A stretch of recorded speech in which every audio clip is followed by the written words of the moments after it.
Di sini ada yang sedikit-sedikit marah. Siapa pun bapak coba angkat tangan. Sampai gerak sedikit-sedikit marah. Hei, anak-anak, marah tuh boleh kok tidak?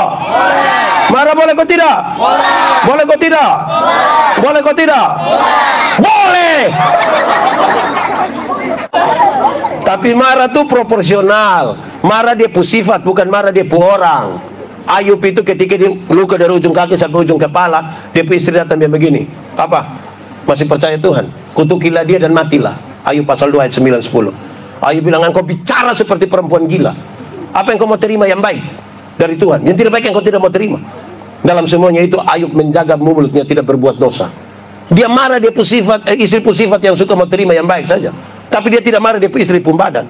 Supaya kalau ada satu anak pemalas, marah dia pun pemalas. Untuk menegur kesalahanmu, aku tidak harus menjadi musuhmu.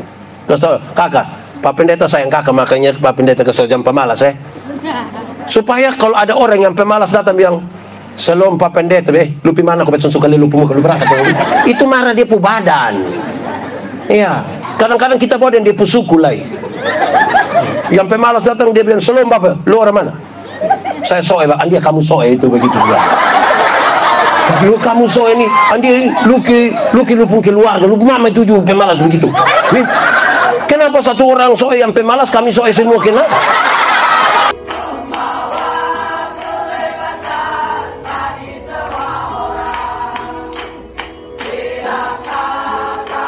Kuatkanlah dan teguhkanlah iman kami, supaya waktu mana kami belajar firman Tuhan hari ini biarlah menjadi waktu paling baik buat kami.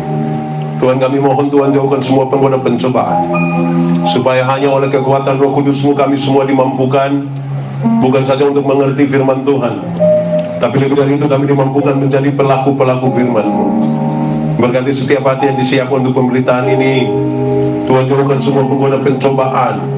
Biar dalam damai-Mu kami belajar firman Tuhan. Terima kasih banyak Tuhan. Di dalam nama Yesus firman yang hidup itu kami berdoa. Amin. Mari silakan duduk semuanya. Bapak Ibu Saudara-saudara, Shalom.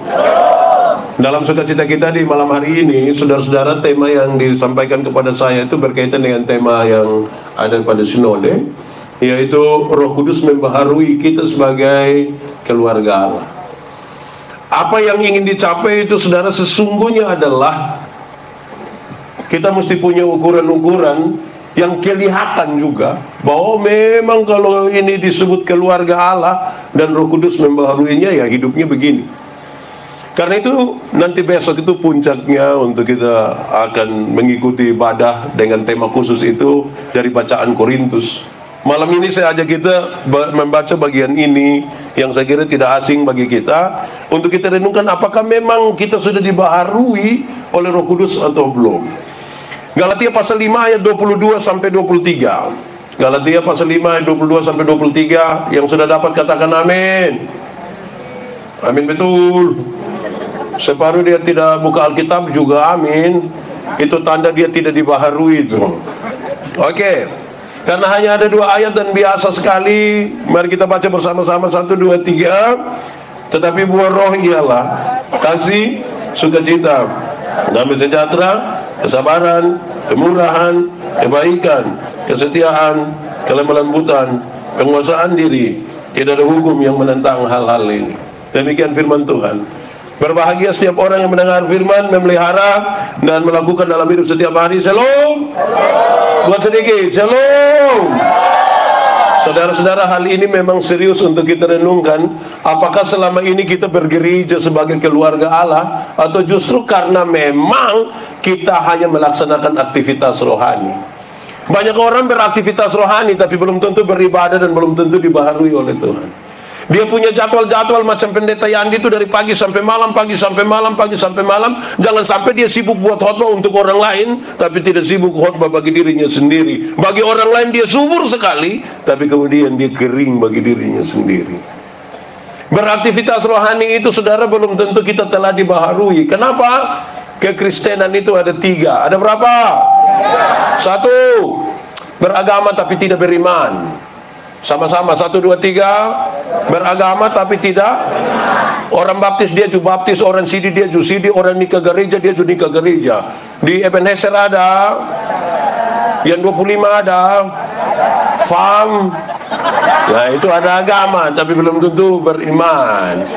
Kedua, bertobat tapi tidak berbuah. Sama-sama 1, 2, 3. Banyak orang sudah bertobat tapi tidak berbuah. Tidak berbuah. Orang yang bertobat tapi tidak berbuah itu tiap hari dia bicara tentang masa lalu. Kasih kesempatan kesaksian tuh dia bangun, dia bilang waktu tahun 1970 pindah pi sebelah dia ulang lagi waktu tahun 1970, pindah pi sebelah dia ulang lagi waktu 1970. Lama-lama pas dia bangun orang bakorek bilang 1970 mulai itu. Kok orang suhafal 1970? Di sini ada laki-laki kok perempuan. Dia ada iko ibadah di sini, pakai baju warna. Wih, ini bahaya ini. Nah, yang paling tinggi ini yang diharapkan saudara, yaitu berbuah. Sama-sama 1, 2, 3. Dalam hal inilah Bapakku dipermuliakan, yaitu jika kamu berbuah dan buahmu itu tetap, supaya apa yang kamu minta kepada Bapa dalam namaku diberikannya kepadamu. Nah sekarang pertanyaan biasa, saudara pernah dengar tapi semua tanya ulang. Berbuah bagi Tuhan gampang kok susah? Berbuah bagi Tuhan gampang kok susah? Susah kok gampang? Gampang kok susah? Susah kok gampang? Gampang! Berbuah bagi Tuhan itu gampang saja, tidak susah. Kok bisa begitu Pak Pendeta? Yuk, bagaimana menjelaskan? Saya mau kasih saudara. Saudara pernah lihat pohon mangga? Pernah lihat mangga berbuah? Pertanyaan terakhir, kamu lihat di mana? Oh itu ada itu. Oke, anak-anak, siapa yang pernah lihat dia pun bapak perintah mangga berbuah? Ada yang pernah lihat dia pun bapak perintah mangga berbuah? Atau itu mangga berbuah sendiri? Tanpa diperintahkan? Bagaimana saya ingin menjelaskan sama saudara, ranting yang melekat pada pohonnya, buah keluar dengan sendirinya tanpa disuruh. Amin. Banyak orang rindu berbuah tapi tidak melekat pada pohon. Nah, akhirnya dia berbuah juga tapi buah plastik.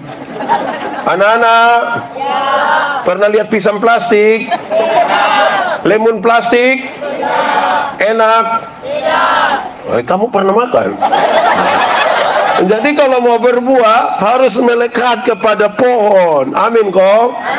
Yo, dari dulu dari kecil-kecil anak sekolah minggu sudah ajar kita lagu ini. Yesus pokok dan tinggallah caranya, tinggallah di dalamnya. Kuat lagi.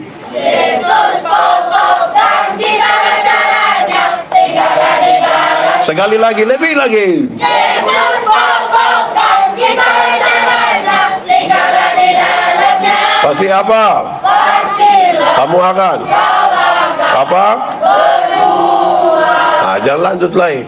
Anak sekolah minggu kosong kita dari dulu. Bahkan yang sekolah SD, SMP sudah tahu di pohon itu yang cari makan apa? Apa yang cari makan? Ini sekolah dari rumah nih begini sudah. Ya, di pohon itu yang cari makan apa? Akar kirim itu pi mana? Pi mana? Daun. Kirim pi mana? Di daun ada proses apa? Nah, setelah jadi dia kirim ke ranting, buah keluar dengan sendirinya. Itu kalau melekat, teorinya kira-kira begitu. Baik, kita mau lihat yang dibaharui sebagai keluarga Allah oleh Roh Kudus itu dia pembuah seperti apa. Amin kom. Tapi buah roh ialah pertama apa? Pertama apa? Pertama apa? Oke, anak-anak atau kita semua boleh ikut ini apa ya pengertian. Kasih ialah ulang. Kasih ialah kebaikan. Tidak terpatahkan oleh apapun. Tidak akan berubah menjadi kebencian. Saya ulangi, kasih ialah kebaikan. Tidak terpatahkan oleh apapun. Tidak akan berubah menjadi kebencian. Nah, dengar, rujukannya jelas. Karena begitu besar kasih Allah akan dunia ini. Tuhan Allah mengasihi dunia? Amin. Apakah dunia mengasihi Tuhan? Tidak. Lalu apakah karena dunia tidak mengasihi Tuhan, Tuhan Allah berhenti mengasihi dunia? Apakah Tuhan Allah membenci dunia? Saudara lihat, kalau ada kasih, kasih tidak terpatahkan oleh apapun. Amin. Amin. Supaya tidak ada orang bilang begini, Bapak, saya terlalu hormat Bapak, tapi waktu saya lihat Bapak sifat asli begini, maaf. Itu bukan kasih, itu egois. Itu apa? Alkitab bilang kalau kamu hanya bisa menghargai, menghormati orang yang menghormati engkau, apakah jasamu? Karena orang berdosa juga melakukan hal yang sama. Sama-sama kasih ialah kebaikan. Tidak terpatahkan oleh apapun. Tidak akan berubah menjadi kebencian. Beta pakai contoh yang pernah saudara dengar. Ibu-ibu melahirkan sakit atau tidak? Terlalu sakit. Waktu mama sakit melahirkan tuh bapak ada tolong. Bapak hanya dari luar saja kau pegang kepala baru bilang Yesus. Tapi bapak nanti su bilang Yesus lebar tua, bayangkan kiri-kiri anak muka ke siapa. Paling hanya begitu. Betul kau tidak? Iya. Bapak tolong kau tidak? Oke, sekarang saya lanjut. Nah, anak-anak, mama sakit melahirkan begitu itu, beta kasih tahu kamu hanya tahu menangis waktu kecil. Kamu menangis, orang tua punya tahu saja. Kalau kamu tidak basah berarti lapar. Kamu punya jam tidur, orang tua pun jam bangun. Orang tua pun jam tidur, kamu pun jam bangun. Orang tua tidak tidur gara-gara kamu. Betul kah tidak, ibu-ibu? Jam 2 pagi pun bapak mama ada goyang-goyang begini. Nah, sudah dalam keadaan tidak tidur lagi, seringkali mama-mama dipaksa menjadi penyanyi lagi. Makanya seringkali mama punya lagu itu tidak bisa dipertanggungjawabkan. Kalau tidak bobok digigit. Padahal justru baru kalau anak bobok itu baru nyamuk gigit. Kalau nyamuk kayak anak ada lari-lari, nyamuk mana gigit dia coba? Iya toh. Anak-anak. Orang tua tuh ajar kamu beromong satu-satu suku kata. Ikut. Pa. Tapi ketika kamu mulai bisa beromong sendiri, ada suka beromong dan bapak mama. Ada suka beromong dan bapak mama. Mama dan bapak dong, ini anda ada suka beromong dengan bapak mama. Son suka dong, lebih suka beromong deng. Nah, kenapa kas makan dong? Coba, kenapa kas makan dong? Coba kasih beta coba. Kasih tidak terpatahkan. Amin kok. Tidak terpatahkan. Anak-anak. Orang tua ajar kamu tuh jalan sosok langkah, pegang di tangan bilang itu jalan belakang itu. Iya. Tapi ketika dong mulai lancar bisa jalan, ada suka jalan dan bapak mama. Orang tua yang ada suka jalan dan bapak mama. Dong lebih suka jalan deng. Tapi jalan itu manusia ada tambah 1000 di kampung hidup. Kenapa beli kas dong HP padahal suka jalan dan bapak mama? Kasih tidak terpatahkan. Amin kok. Anak-anak. Kamu pernah dengar kok tidak ketika bapak mama bilang begini, anak, yang penting kamu mau sekolah tinggi biar bapak mama ikat perut itu tidak apa-apa. Pernah dengar? Pernah? Tidak pernah dengar? Wih, orang tua kalau sampai omong bilang ikat perut itu bukan berarti dong mau pakai stagen. Tapi dong utang untuk kamu pu HP. Ada anak-anak yang pegang HP. Itu HP utang itu. Utangnya mama dong, bayar 6 kali itu. Kamu pu motor, ada di sini anak muda yang pakai motor. Utang itu, utang. Coba bulan tanya bapak mama, yang kita omong jujur sah. Pertanyaannya, kenapa beli kes dong kok anak dong begini nih? Kasih tidak terpatahkan. Orang tua bilang begini, busuk-busuk juga ini kita pu anak. Amin kok. Tapi ada anak yang dia akui dia pu mama. Ada anak-anak yang ketika dia sukses, dia kasih tahu dia pu mama, kalau bepu kawan datang nama mama jangan keluar Kenapa? Mama kamu mau semua. Di sekitar Weba sini ada. Itu anak dong ada di sini. Tunjuk anak dong yang mana, tunjuk. Wah dia lah, memang sudah lalu. Jadi saudara-saudara, itu ukurannya adalah kasih. Kalau tahu bahwa kita sudah dibaharui sebagai, masa kok gereja sebagai keluarga Allah tidak ada kasih, tiap hari hanya bakal lain. Kayak apa kok? Saya mau tanya, di sini kehidupan keluarga di Rayondong aman-aman kok? Beres kok? Kakak adik aman? Ipar-ipar? Mama mantu? Tidak tertekan tinggal dari mama mantu kok? Hanya kasih yang bisa mengurai itu. Oke, tadi yang pertama apa? Kak? Oke, yang kedua? Kedua apa? Suka? Saya mau tanya kita anak-anak, sukacita dan senang beda kok sama? Sukacita dan senang beda kok sama? Sama kok beda? Beda kok sama? Sama kok beda? Beda! Beda nah Revo. Sukacita dan senang itu dua hal yang beda. Dengar anak-anak, sukacita senang berkaitan dengan kepuasan yang kita terima, itu senang. Sukacita berurusan dengan sikap kita terhadap keadaan. Menyangkut senang, Alkitab berkata ada waktu untuk senang, ada waktu untuk susah. Jadi kalau saudara sementara senang sekarang, ingat sedikit lagi susah. Kalau saudara sementara susah sekarang, mungkin sedikit lagi mati. Kan kita juga tidak tahu kita hidup sampai kapan.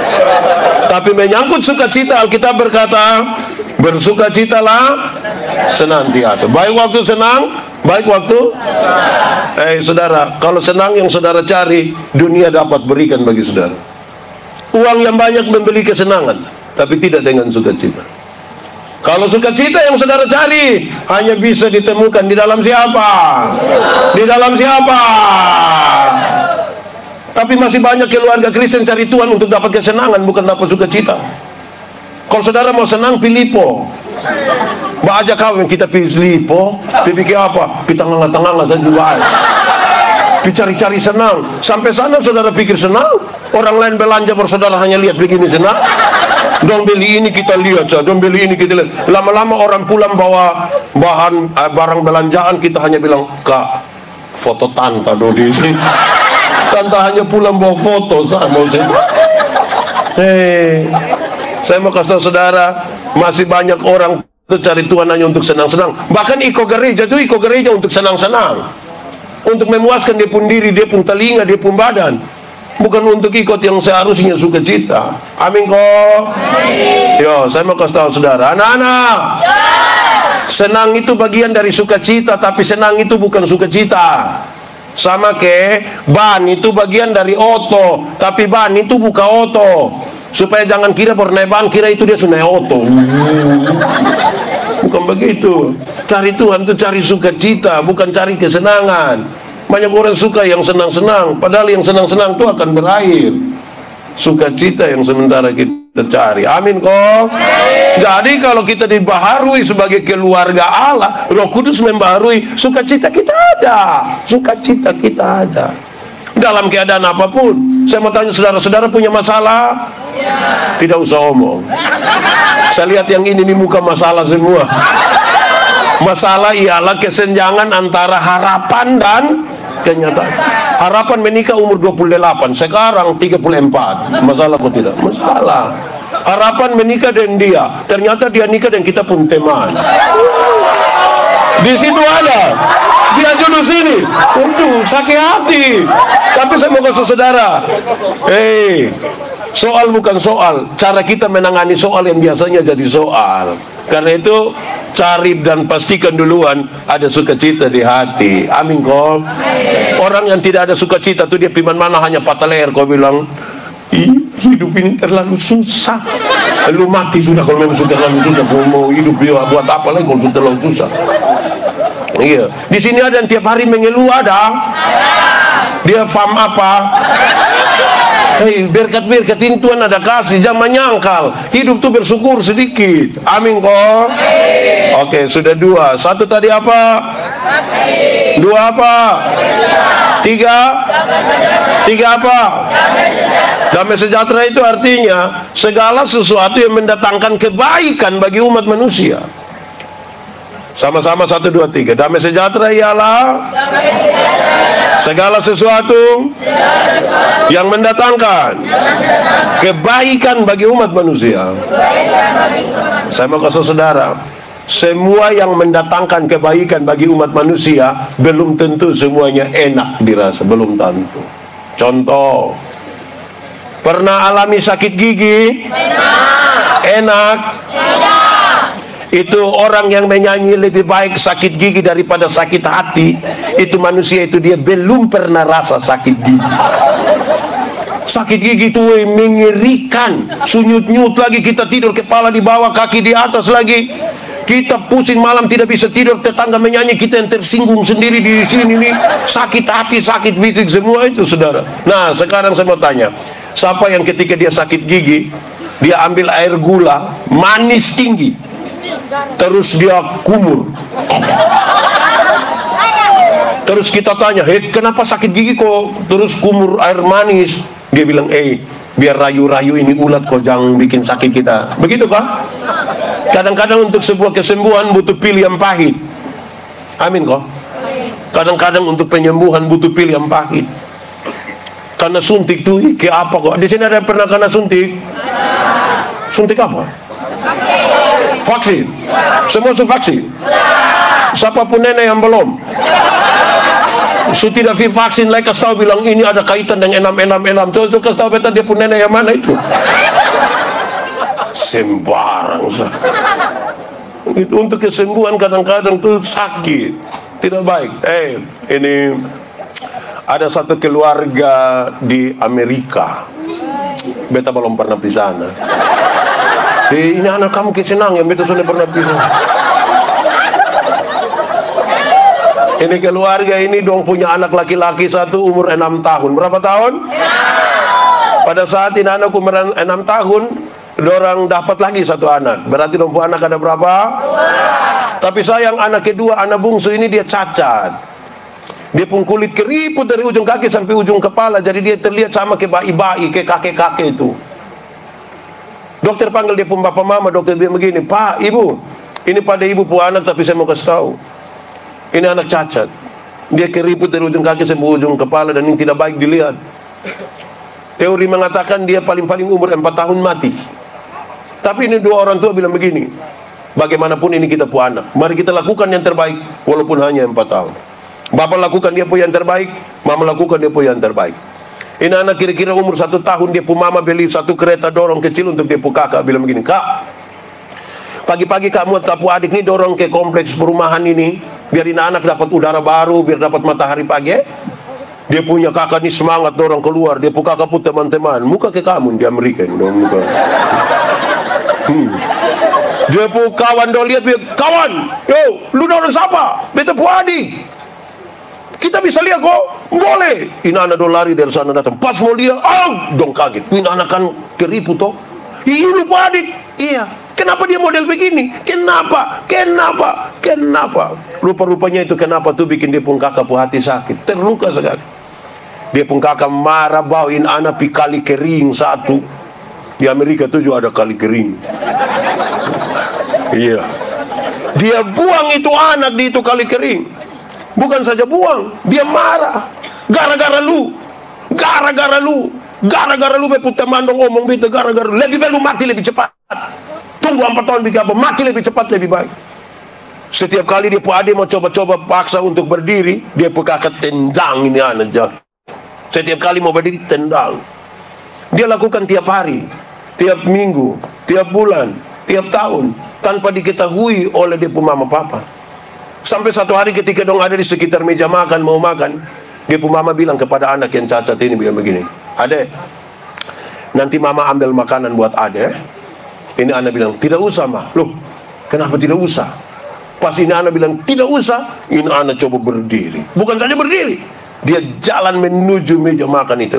Bahkan dia ambil sendiri makanan. Waktu dia lakukan ini, dia mama lihat heran. Dia mama bilang, aduh Tuhan luar biasa. Cari dia pun suami, Papa, Tuhan buat mujizat dalam kita rumah. Kenapa? Anak bungsu bisa jalan.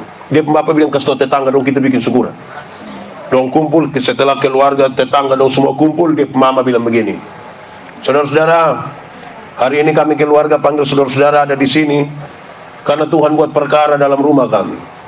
Anak kami yang bungsu, yang cacat, yang dokter bilang dia akan mati kurang lebih 4 tahun, tapi ternyata tidak. Tuhan buat perkara.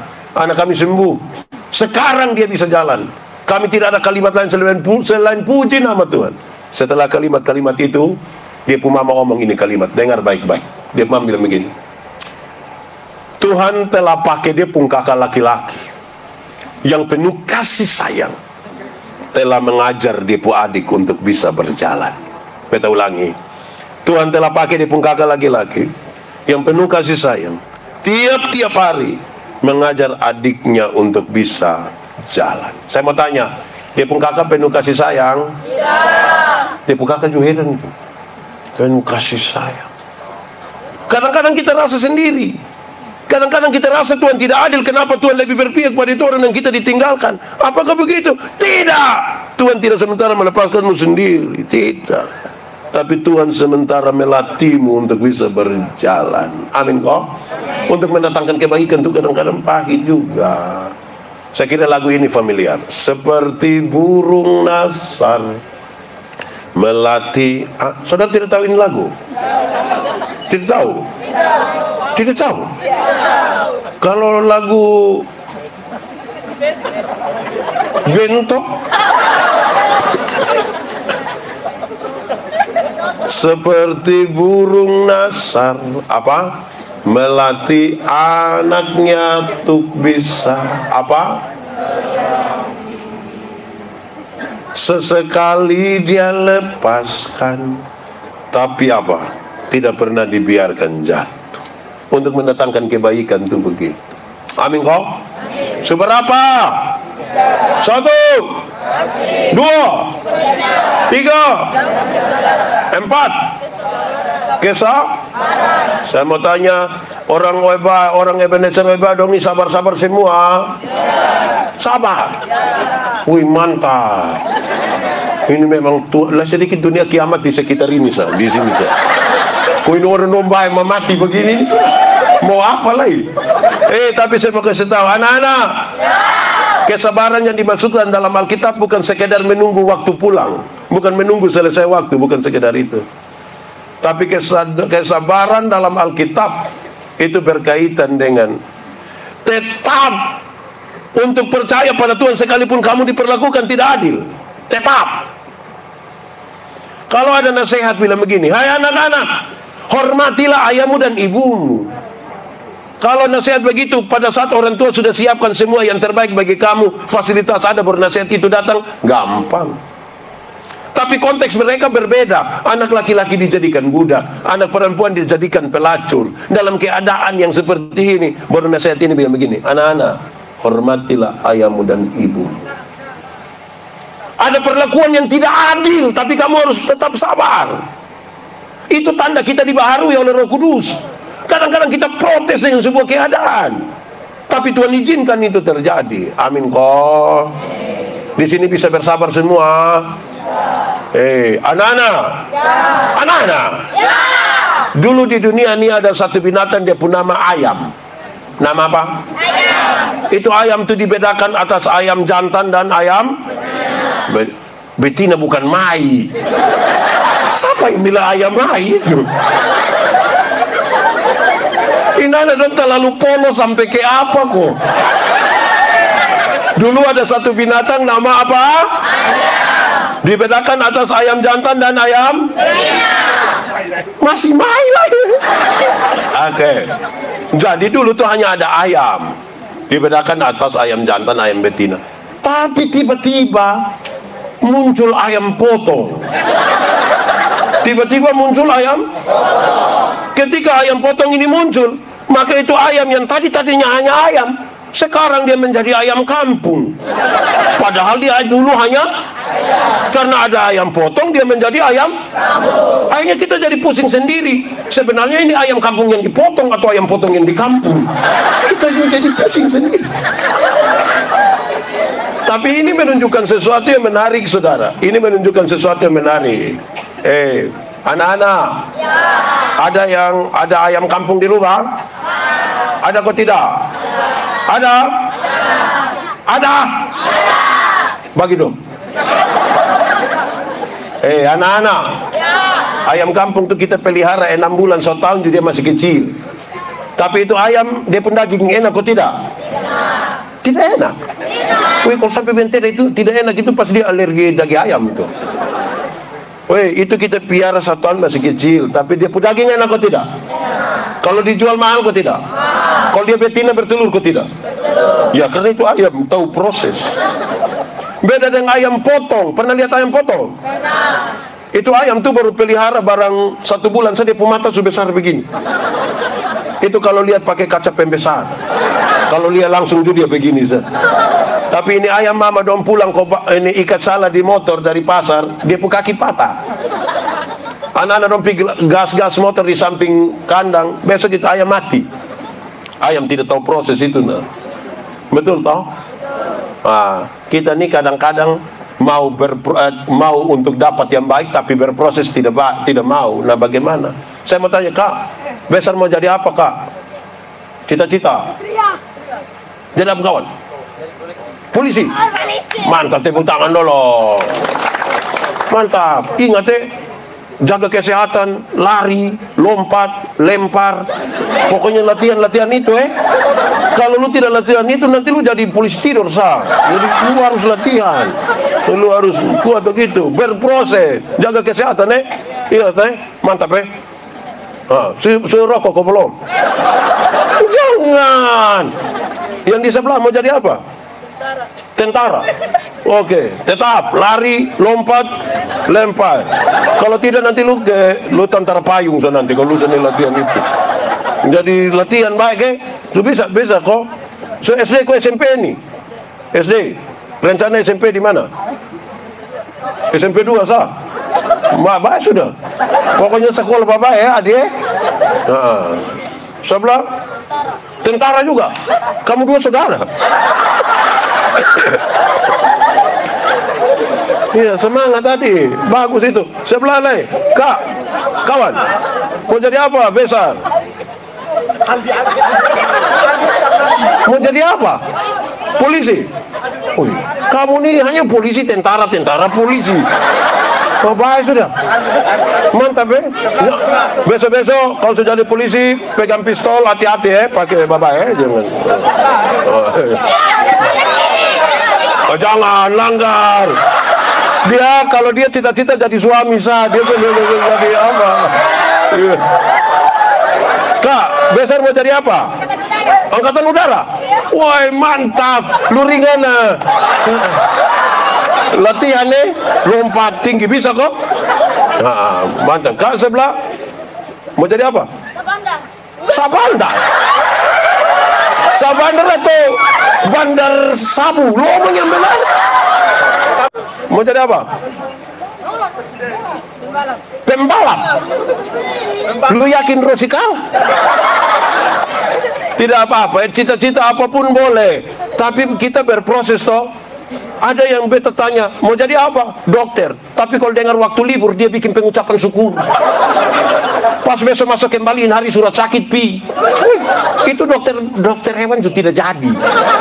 Jadi kamu belajar berproses, bersabar. Amin kok. Amin. Jadi kalau gereja itu dibaharui sebagai keluarga, bersabar. Kau tolong hidup bersaudara, keluarga ini, kakak adik, ipar-ipar, suami istri.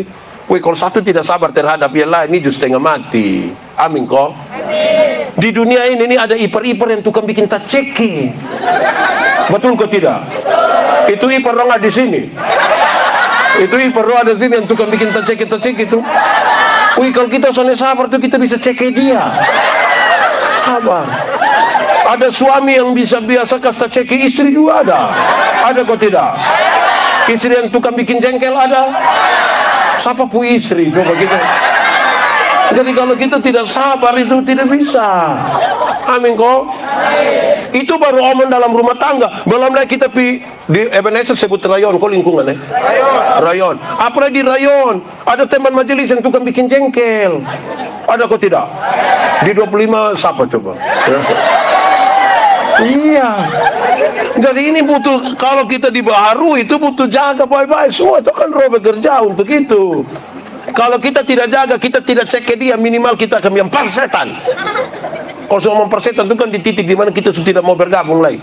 Lu urus lu nenek punya makan sudah gitu begitu.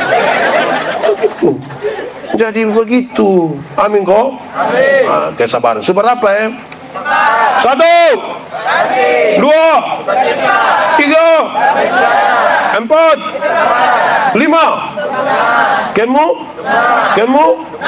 Saya mau kasih tahu saudara, ada banyak orang baik tapi tidak bermurah hati. Ada banyak orang tidak ada masalah dengan siapapun. Dan tetangga tidak ada masalah, bapak mam tidak ada masalah, kakak tidak ada masalah, ipar-ipar tidak ada masalah. Tapi itu manusia pusat kikir, tidak ada dua.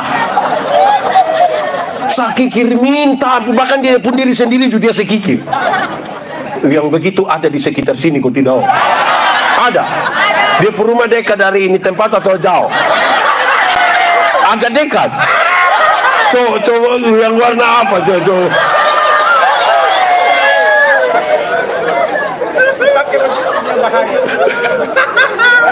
Saudara, kalau hidup sebagai keluarga Allah tuh hidup tuh bermurah hati sedikitlah. Amin kok. Terlalu sakikir ini untuk apa? Kok kita mati nanti itu barang dong yang kubur kita. Jadi lihat kok bermurah hatilah sedikit. Beta suka bilang begini, kadang-kadang kita pemurah hati itu setahun 2 kali. Pas Natal pas mau Natal nanti bulan muka tuh, orang murah hati pun banyak. Bangun pagi ada nenek satu lewat sini, kok mau turun pi pasar, nenek mau pi mana? Pi pas bibi apa? Jual ini pepa, susu nenek singgah. Nenek mau minum apa? Dari ibu sa. Nenek om. Mau teh, kopi, bir, wine. Nenek omong ke nenek om. Terus itu nenek bilang sudah beta wine sa. Kita kasih keluar wine, nenek minum 1 botol. Terus kita masuk di dalam, ambil uang, kita bilang nenek, ini beta bayar itu nenek pun pepaya tadi. Nenek ini hari bayar nenek, jadi ini ada kopi, gula, beras, sabun, odol Nenek bisa Nenek tinggal di mana? Beta tinggal di bawah mata. Nanti nenek pulang deng. Kita jalan kaki. Aduh jangan jalan kaki. Grab ame nenek antar pi bawah mata. 3 hari kemudian itu nenek datang kembali. Bapak lihat, bapak bilang mama. Yo mama. Kok kenapa? Lupa nenek sudah datang lagi. Memang kemurahan ini juga putan tangan ada. Ini mama dong. Ada kawan dong yang tiap minggu hanya cari rantangan sada. Dong su hafal memang keluarga murah hati dong muka kok.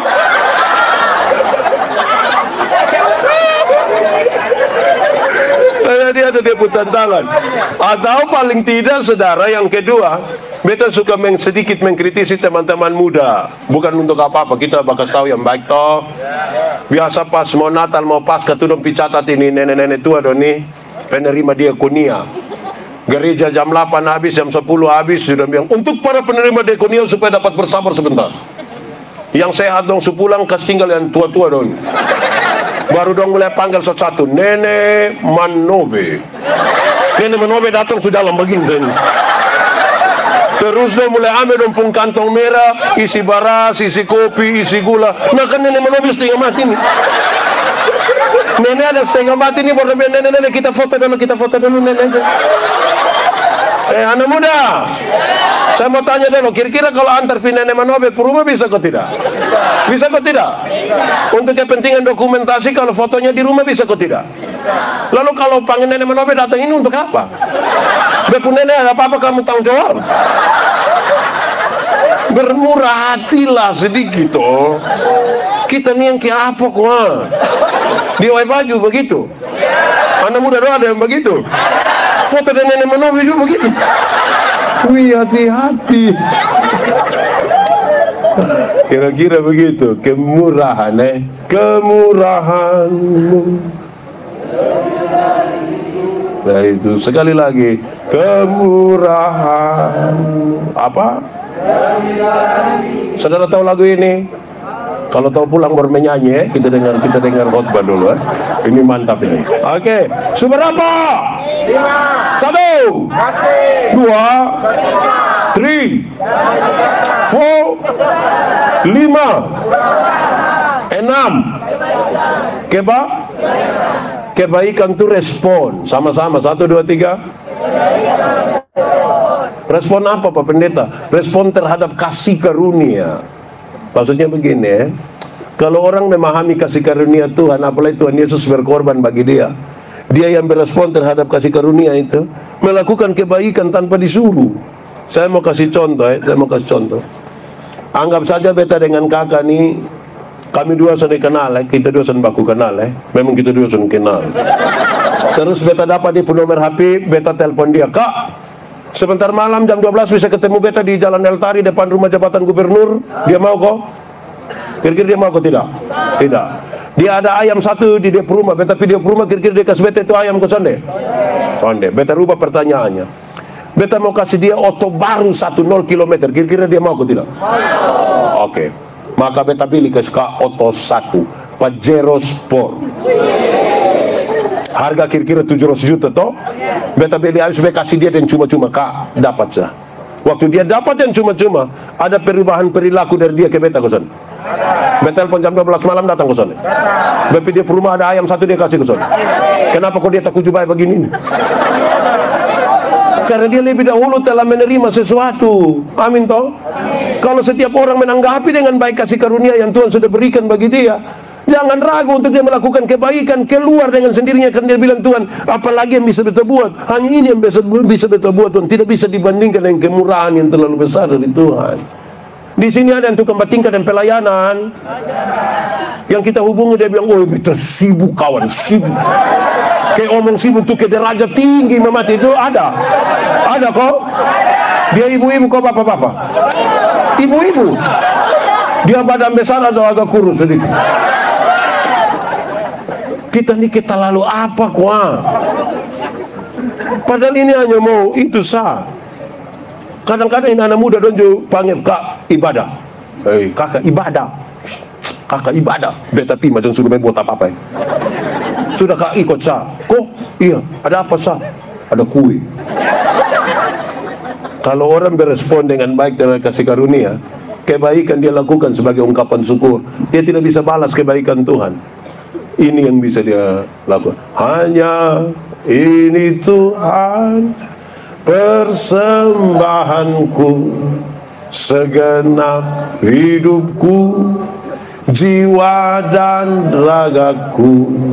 Sebab tak ku miliki harta kekayaan yang cukup berarti tuku persembahkan. Hanya ini Tuhan permohonanku, terimalah Tuhan persembahanku. Pakailah hidupku sebagai alatmu seumur hidupku. Kan kita tidak bisa balas, hanya ini yang bisa kita berikan bagi Tuhan. Amin kok? Amin. Oke, sumber apa? 1, 2, 3, 4, 5, 6, 7. Apa? Di sini setia semua? Benar-benar setia? Memang tak lalu. Saya mau kasih tahu, majelis jemaat dengan anggota sidih jemaat, kita nih setiap kali diperhadapkan untuk kepentingan itu kan suka ditanya oleh pendeta dong, apakah jawabmu? Kan kita pun jawab itu bilang apa? Sama-sama, ya, saya percaya dan berjanji dengan. Kadang-kadang ada yang terlalu drama lah. Dia kayak bikin muka kayak sedih-sedih itu. Apakah jawabmu? Iya, saya percaya dan padahal dia ada suruh orang foto dan bikin video, mau kirim pikam pencitraan lah. Itu ya, saya percaya dan berjanji dengan segenap hati itu punya 3 pengertian. Berapa pengertian? 3. Pertama, saya jawab ya karena saya benar-benar percaya. Kalau saya tidak percaya, saya tidak akan sebut itu di hadapan Tuhan Allah dan jemaat. Kedua, saya menjawab ya untuk masuk dalam persekutuan tanda setia. Bukan jawab ya habis hilang.